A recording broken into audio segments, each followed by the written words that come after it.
එකිනෙකාගේ රුචිකත්වය මත එයට විවිධ විදිහේ අර්ථකථන දෙන්න පුළුවන්. ඒ කොහොම වුණත් ටැටූ වලට ප්‍රිය කරන අයට නම් මේක උන්මාදයක්. අකමැති අයට පිස්සුවක්. ටැටූ එකක් ගහපු කෙනෙක් දිහා තවමත් අපේ සමාජයේ වැඩි පිරිසක් බලන්නේ වපරැහින්. ඒත් ඒක එහෙම නෙමෙයි කියන්න හොඳම උදාහරණයක් තමයි මේ. මිනිස්සුන්ව මනින්න ඕනේ බාහිර පෙනුමෙන් නෙමෙයි, ඔවුන්ගේ භාවිතේනුයි.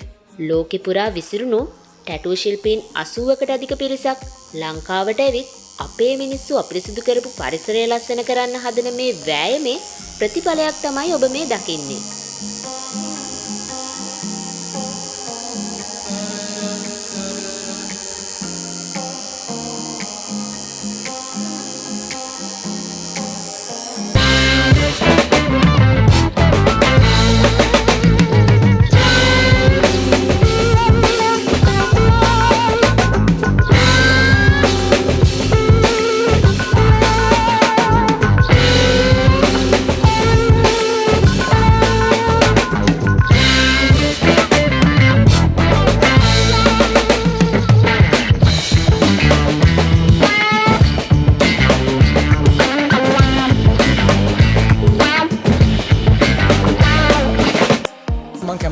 The Island Tattoo Connection program එක ගැන කියන්න ඒගොල්ලෝ රටවල් වල ඉන්න ටැටූ ආටිස්ලා අපි කියන්නේ පච්ච ගහපු කට්ටිය, පච්ච ගහන කට්ටිය.